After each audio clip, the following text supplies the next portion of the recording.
trying to move on to our second point. We're going to talk about the follow-up coach next. Um, and the follow-up coach is a great feature that, as I mentioned earlier, any top producer user can use, right? And what it's going to let you do is focus on 5 people at a time that the CRM has determined or believes at least that need your attention. It could be simply that you haven't updated their record. Maybe you spoke to them a week ago, but maybe you just, you got busy and you forgot to update their record. Follow-up coach can be a great reminder for you there to add some notes on there, schedule follow-up, that sort of thing.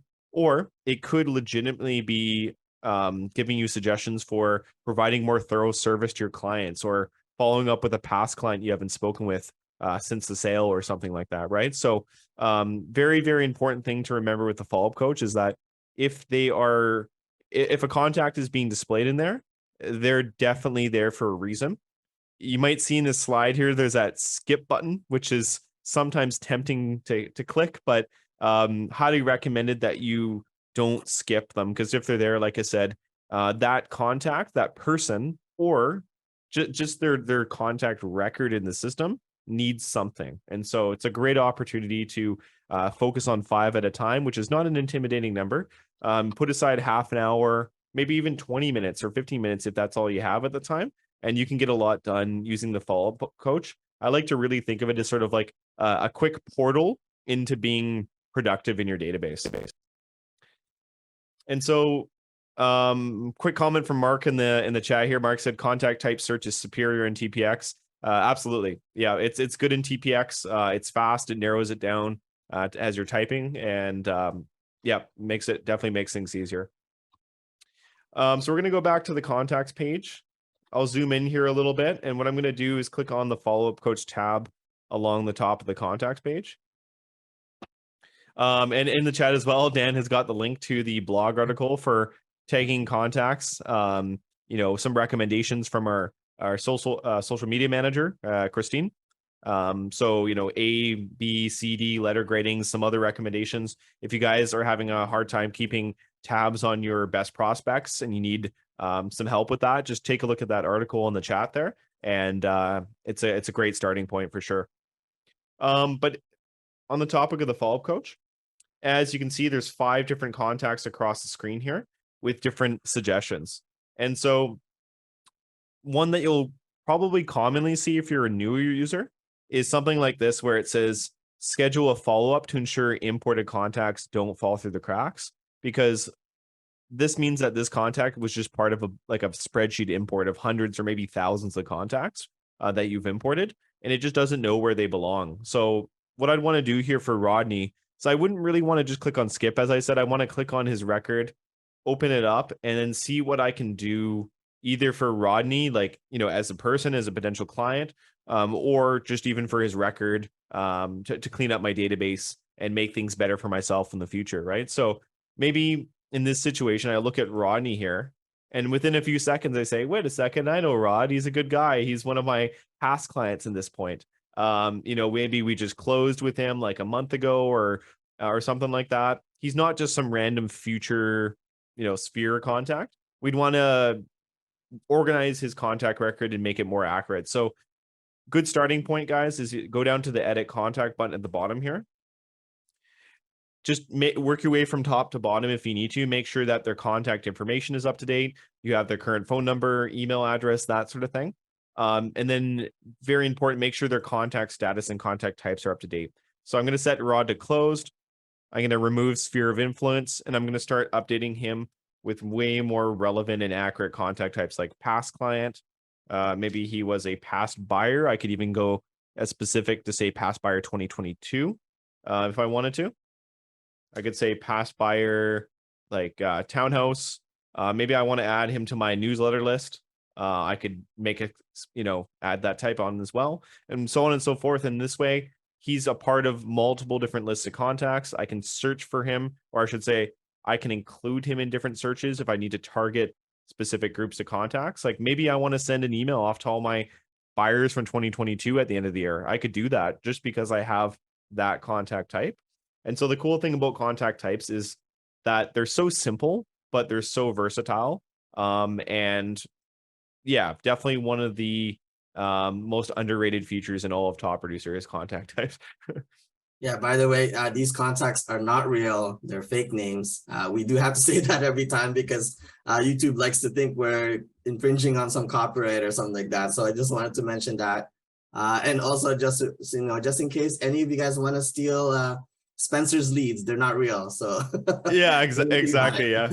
These are all make-believe people. So absolutely. Yeah. These are just randomly generated from an online service, which is actually pretty cool. It's very useful for us. So now we have Rodney's record updated. What else could we do while we're here? Well, maybe it's been a while since we've spoken, right? We'd probably want to, pick up the phone, give him a call, check in and say hi at least, maybe send him a text message or an email or something, right? But if you're not sure where to start, guys, like I always say, just go from top to bottom in the record. I have my tabs here reorganized, by the way. You might notice this looks different than yours. So usually it goes dashboard, emails, important dates, that kind of thing. I have mine reorganized: dashboard, emails, texts, notes, tasks, important dates, that kind of thing. So you can click and drag these and reorganize them any way that you want, as you can see here, right? Just a little tip there. But yeah, start at the top, dashboard, kind of look at a little bit of everything. I'm going to go down to emails, remind myself what our past conversations together were, and then maybe compose a new email right here. Maybe I want to go down and use this. There's a simple one that we include called General Reconnect right here. And that's just a quick message saying, hey, it's been a while since we've spoken, that kind of thing. Just a little kind of nice note. I could send that off if I wanted to. And that's going to show up in the email history. I can see if he's opened it later on if this red eye switches to a green eye using email tracking. I could just, like I said, make my way down, make sure I'm not missing any notes that I need to add from any text messages I want to send them. Maybe I need to schedule a follow-up task or apply some sort of after sale, follow-up plan so that I stay on track going forward. Want to make sure that his home anniversary is in here, right? So I want to go to important dates, add date, home anniversary. Let's say 2022. And then I'm just going to say that, let's say that was at the beginning of the month. Save that date. That's a great opportunity to reach out in the future, say hi and check in and stay top of mind and try to get some repeat business or referrals or something, right? And then just so on and so forth. Just keep going through, make sure that their properties are added there. Transaction record is added so that you keep a log of your transaction with them and track your commission and all that kind of stuff. And then send them a market snapshot. If you have market snapshot, just send them a report, keep them up to date indefinitely going forward with their home's value and what their neighbors are selling for and things like that. There's a lot you can do here.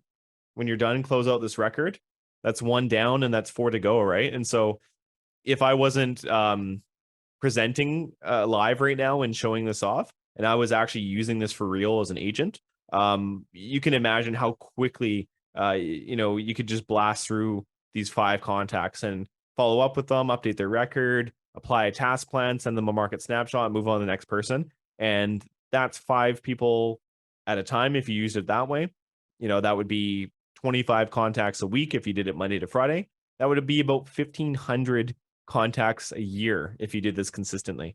So it's a huge number, guys. It's a great way to work your database. It's a great way to make sure no one slips through the cracks because the follow-up coach is always going to have your back. It's going to look at their status, whether they're new, engaged, future active, closed. Very, very important to use statuses correctly for that reason as well. Last touch, it's going to look at when you last saved something or did something on their contact record and provide you with those custom suggestions here. So try to jump into your follow-up coach if you can, even daily. And I think you're going to really enjoy the results you get out of that. Yeah, and if you're a broker, you have an agent under you, or maybe even if you just have an assistant and they have nothing to do, that's one assignment you can give them. Just say, hey, go to the follow-up coach and do some cold calling for at least 5 people. Exactly. It just laid out for you. And you just either follow the suggested actions or do something similar, or update their record and then move on to the next person, right? I know a team, in fact, that has about, I think it's a team of about 3 or 4 agents and a transaction coordinator as well as an admin. And what the team leader has assigned them to do as part of their daily tasks is they just have a reoccurring task that they have to mark done every single day, saying that they're confirming that they've done their 5 a day in the follow-up coach. And that tells the Thanks. team leader, yeah, no, it's really, really effective, right? They basically sign off on it saying, I did my 5 a day in addition to whatever else I had on my plate, right? And so it's a great way to hold your team accountable to that and make sure that they're using these tools to be as effective and thorough as possible. But even if you're just a solo agent, this is a great way to stay on track and make something happen, right? Yeah, exactly. Basically, your top producer X is your assistant, giving you 5 people to, hey, why Yeah, don't you try to talk to these people? that's actually a really good way of thinking of it too. Yeah, let it be your assistant in a way. Yeah.